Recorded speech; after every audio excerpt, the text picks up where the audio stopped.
Aloha, this is Sister Elaine, and I am on a Zoom call, but no one's here. So I'm going to record this and post it to YouTube. This would be specifically for the two DJs that are in training at the moment. And I wanted to talk about the equipment that you're going to be using and how to use your spreadsheet. Hopefully, you've already watched the spreadsheet videos that I posted and sent the links to you.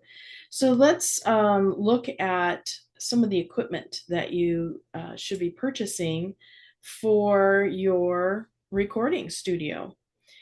Now, I like Buzzsprout as a resource. They're known for podcasting and hosting podcasting. They have great articles on how to record and how to set up your studio. They usually have high end, middle range, and low end equipment that works great. So you can just peruse this and make your best choice. So let's look at, instead of watching the video, you can just go to Buzzsprout. um, so here are some things that they're wanting you to consider is your mic. There are two kinds of mics, dynamic and condenser mics. So dynamic mics are the ones you want to purchase, and cardioid, CARDIOD, microphones are the best for what we're doing. Condenser mics have more sensitivity, but it's good for music, but not for spoken word. And you'll primarily be recording yourself for your mic breaks and talking, the talking part. So that's why a dynamic microphone is best for this particular purpose. Now there are two at the end of your microphone where you plug things in to connect. There are two types. There's an XLR and there's a USB. And XLR mics do give you the broadest range of setups. That's the type I have. And they're listing an ATR. I can't highlight that. An ATR and also a Focusrite Scarlett box, which is a go-between between your microphone and headphones and your PC. Now you can directly plug in both types, the XLR setup and the USB setup types, directly to your PC if you'd like to. That's not a problem. I tend to, when I'm recording with Auntie Alla, I set up my laptop with my headphones and my microphone directly plugged into the laptop. When I'm recording for my show on my computer, then I use the plug-in through the Focusrite Scarlett. Let's see. So their top recommendations are Samsung, PodMic, and Shure. And it looks like they've got, if you're just doing one person, which is you are going to be doing one person, then they're recommending the Samsung Q2U at $70 and any headphones you already own. Now, you should not be co-hosting, so don't worry about these other options, 3 to 4 persons. So this is podcasting focused, so just stick with the one person setup and you should be good to go. Accessories, recommended ones: a boom arm, a shock mount, a foam ball, which sticks on top of the microphone, and a pop filter to prevent peas from popping when you're speaking close to the mic and just blowing up your audio recording.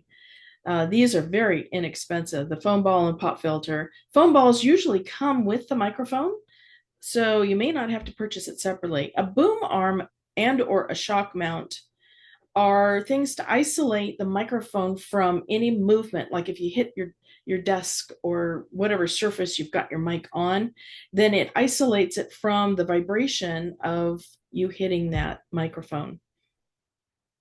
It looks like they've got some setup videos that are available on YouTube to watch.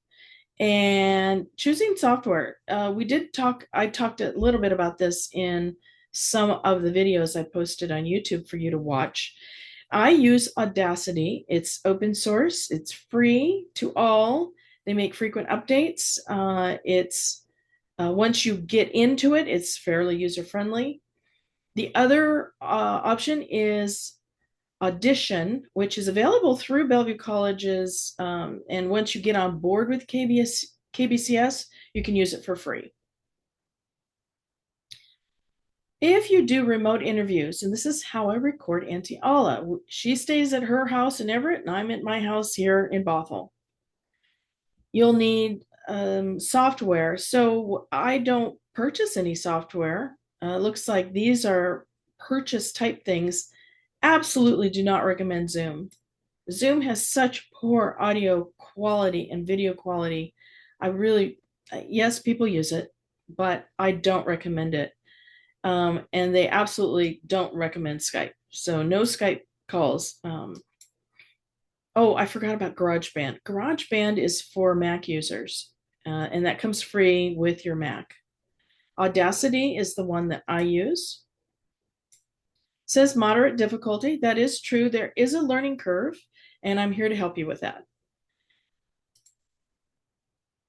I don't know Descript or Hindenburg. It looks like you have to pay for those. Why pay? Just use Audacity. It's great. And that's really all you need. Let's see if there's anything more on this recording your first episode. So that's it for that. And if you just go to Buzzsprout and you type in the search window for equipment, you can also do other internet searches for equipment to suggest equipment for podcasting or radio broadcasting for home use. And there was one other thing I was going to mention. Oh, the recording interface I use for, let me pull that up while I'm talking, that I use for remote interviews is called Cleanfeed. It's one word and it's spelled like it sounds, Cleanfeed. So I will share my screen once more. This is Cleanfeed. It's used by the BBC, so it's got to be good. They know me, so I'm just going to click sign in. My browser is Firefox, and they say that my browser is not compatible, but you know what? It is compatible. It works just great. So I just X out of this window when my mouse decides to come back. Here we go. Sister Elaine, it already knows me. And here it's recognizing my mic. See, there's an audio meter, and it's recognizing me. If I talk really loud, it gets a little into the yellow. You can double check by clicking the settings. So it's just using the browser settings. Headphones I don't use unless I'm recording with someone. If I want to record this session, I go to the upper left corner. Oh, it says record. I click on record, and then it wants me to name the recording. This is a naming convention that the radio station uses. So I'm going to pretend like I'm prepping for the recording for October 5th, which is the one I'm actually in production for. So we put HRC, stands for Hawaii Radio Connection, a hyphen. And we want the date only in numerals, only in two numerals representing the year, the month, and the date. So 24, no hyphen. 05 or 10, excuse me, 10 is October and 05 is the day. And then there's a hyphen. They want the name of the DJ. So I'm Sister Elaine, so I just put in SE hyphen. And then we're only going to record 1 hour at a time. So we're going to say hour 1. And I choose guest only. I'm recording my voice on Audacity at home, and my guest is recording on Cleanfeed. So I'm going to do guest only and then hit record. So now it even lists HRC 241005 SE Sister Elaine hour 1. When this recording is over, then I click this download arrow, and it's going to download this to my download file on my computer. And that's where I'm going to find the finished recording. Now, how do you invite somebody to join you? You hit this connect bar and you type in the name. I'm not going to type anybody in. And you're going to type in their email address, and then you're going to click invite. That's all you need to do. And Cleanfeed sends this a one-time invitation only to join me on Cleanfeed. There's no video, so it's just audio. So this is where I plug in my headphones and I wait for my guest to connect to me.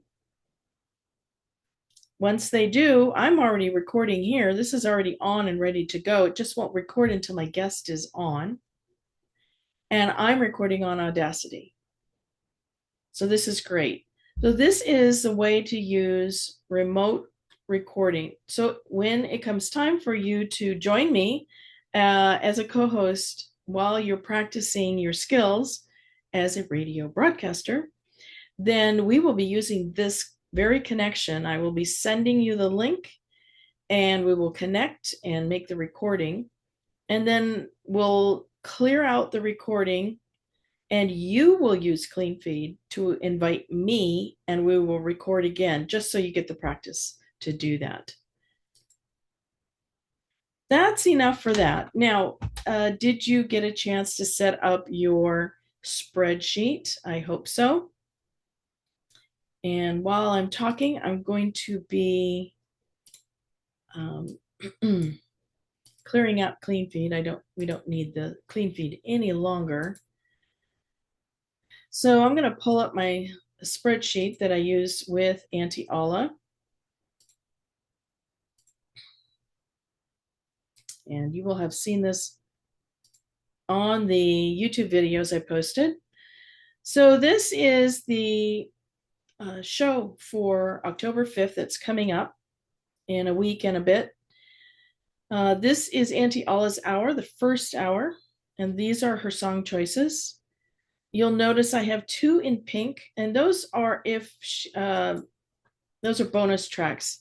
If she runs over time-wise, and I say she, I'm the one that's producing the show, so I marry the 2 vocal tracks together and then add all of these music selections. And if I've run out of time, then I won't air these 2 songs. That's what that's there. The 58 just represents 58 minutes of music per the time column that I've added up. So this represents 58 minutes. So that's enough of that column. And then this is my hour. These are my song choices. Oh, and these, you know what? I'm going to show you this. These are new songs, not new artists, but new songs that I'm going to add to the catalog. So I'm going to copy these. And at the bottom, you can see my catalog tab in blue. I'm going to click on that. Here's my catalog tab. Here are all you just scroll up. These are all of, so I'm going to paste these down below. So those are the new songs that are going to be added to my list here in alphabetized. To alphabetize, I'm going to click on the letter A in the A column. See how the arrow, my cursor turns into a down arrow. I'm going to click on the A, which highlights the entire column. And then in my menu up at the top, I'm going to go to the AZ funnel where it says sort and filter. I'm going to choose the top selection. I want to alphabetize from A down to Z. It doesn't matter. You could do Z to A, but I do A to Z. So I'm going to click on that. And then you're going to click on the highlighted green, expand and sort. And now it's integrated into my entire catalog. And as you can see, let's just choose something. Here's Mana'o Company with Spread a Little Aloha from the album Spread a Little Aloha.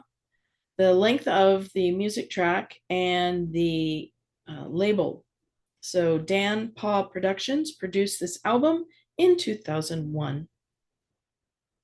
And as you can see, I have 1,193 entries, but that took time. So remember, I've been doing this for, I'm in my 11th year of broadcasting. So it's taken me some time to build this catalog up.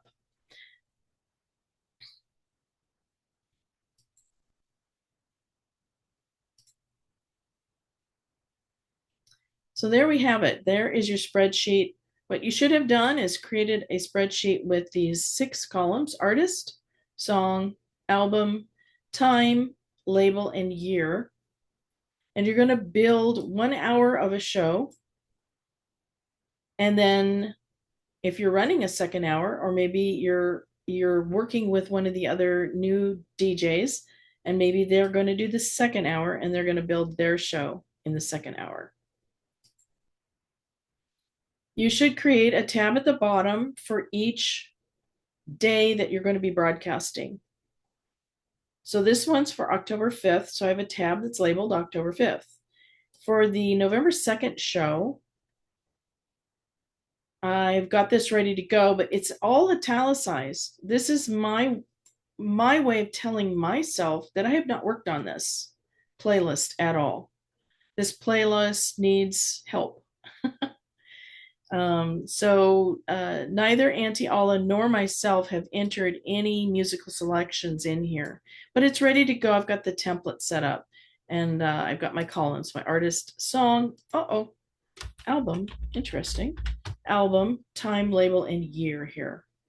If you notice, there's some purple numbers here and here. They're a little different. That's just for my memory.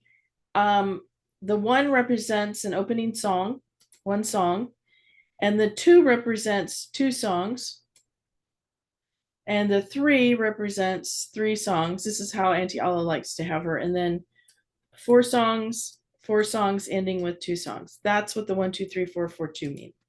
And conversely, with me, I like an opening song. I like 4 songs, 4 songs. This should be 2, so I'm going to insert a row above. So this is 2 songs, and then 4 songs, and this should be 1 song. So I've got, there we go. That's how it should look. Now you can make any arrangement you want.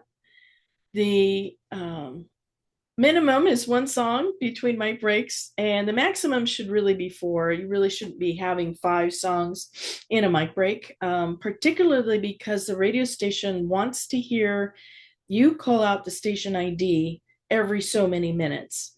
So having a really long music set, it just doesn't work for the radio station. That's part of their marketing and part of what they do to be compliant with the FCC. So if you have not created a spreadsheet, you can do it in Excel like I have, or in Google Docs, which looks just about the same as this.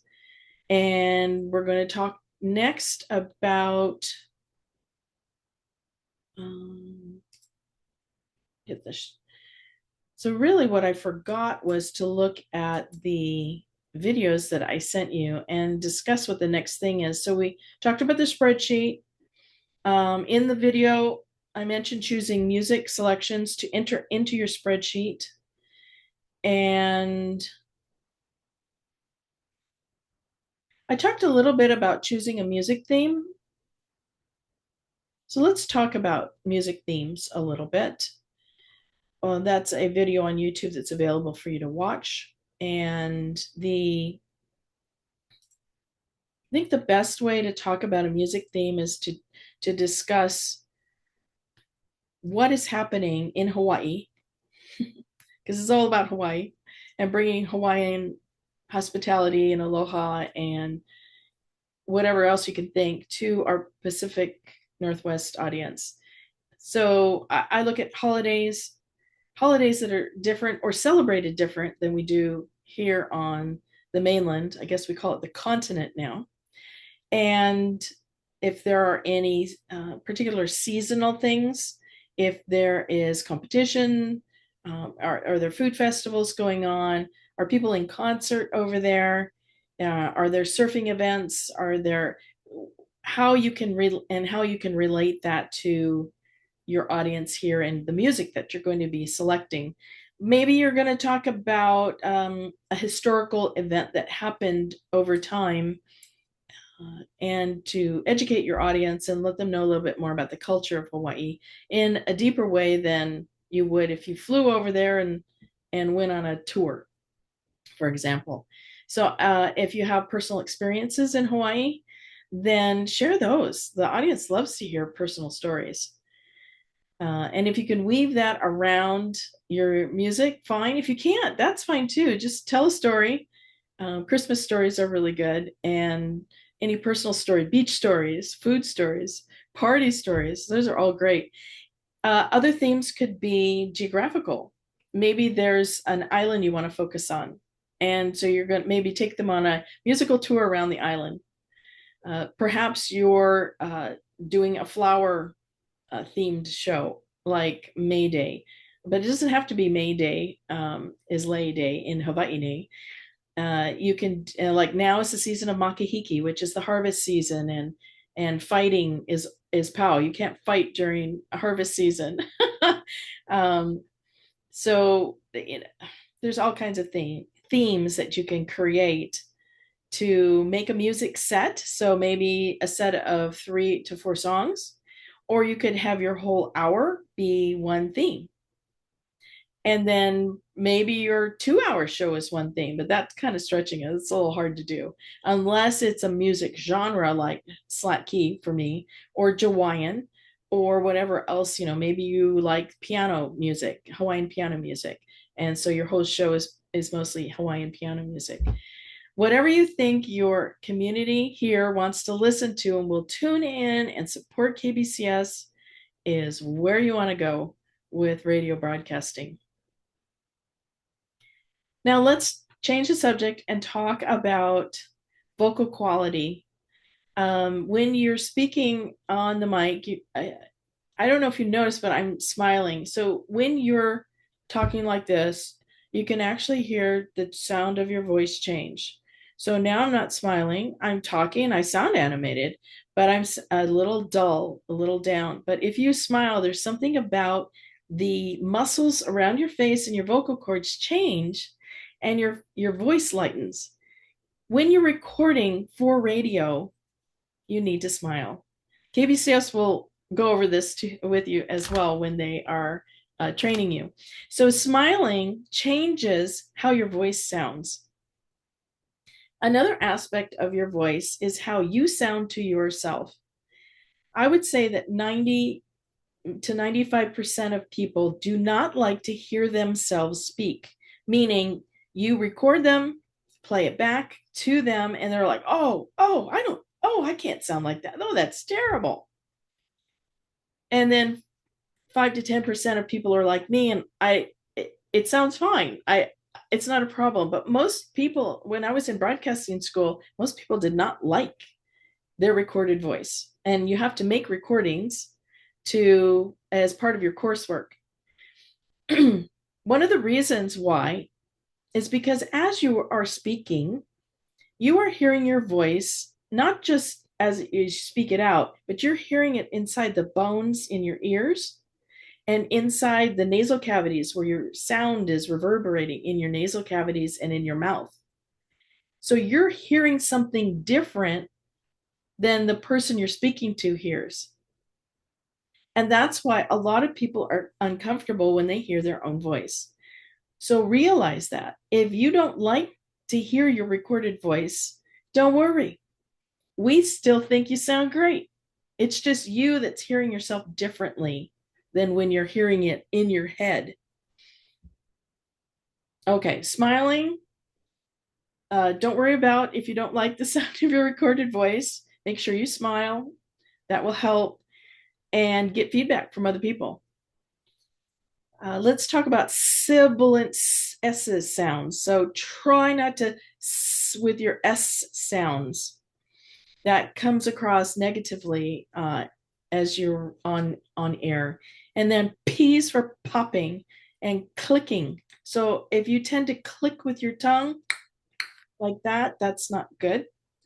You want to avoid filler words. Filler means filling in the space between your thoughts.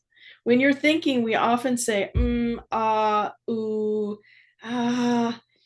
That doesn't come across well on radio broadcasting. So do your best to not say uh. Now the brilliance of being able to record your show ahead of time is you can actually take those out of the recording. Setting up your studio for sound. So your best studio is your clothes closet. Why? Because it absorbs the echoes and the bouncing kind of high toned issues that come with not speaking in front of an acoustically arranged room.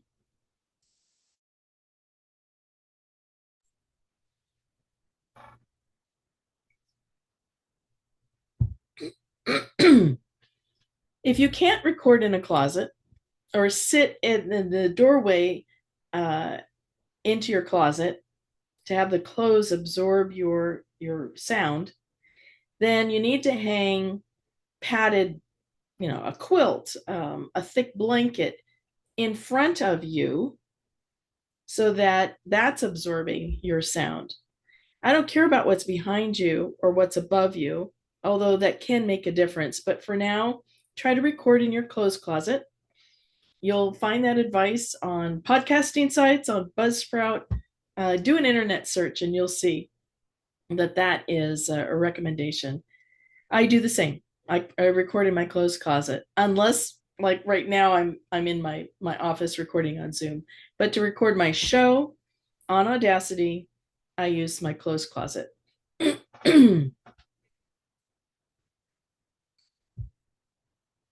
I think that's enough for now. Videos can get old really fast, especially when there's no interaction. So I'd like to hear back from you. I'd like to know that you've completed your spreadsheet with the 6 columns. And for your task for the next week, before we meet again next week, is to research the equipment that you wish to purchase. You don't have to purchase it yet, and get a better idea of what pieces you need. Really, all you need is a microphone and a headset. And the other piece, and a microphone stand. You need something that the microphone sits inside, so you be hands free. You don't want to be touching the mic because vibrations come through the audio recording. And then I want you to select 3 songs, and I want you to pretend you're doing a mic break. So just briefly talk about the 3 songs, either the song itself, the artist, maybe they're coming to town, maybe it's something you liked. Maybe it was the first concert you attended. Just say something briefly about each of the 3 songs, and then choose another song to put after the mic break. You're going to enter those 3 songs and fill in the data as best you can on your spreadsheet. You can type your script into the spreadsheet. Oh, let me show you what I do for that. So let me share with you. This is my October, oh, that's the 12th. Let's go back to the 5th. So this is my October 5th show. And this is my hour. So here's my song selections in blue. All my blue is song selections. And then anything in black is what I'm speaking. So my first mic break is here. So just a few lines, and select 3 songs and fill these columns in as best you can. And then we're good to go. Okay? If you have any questions at all, please don't hesitate to email me or call me or text me. All right. Take care. Have a great week, and we'll see you next Thursday. Bye.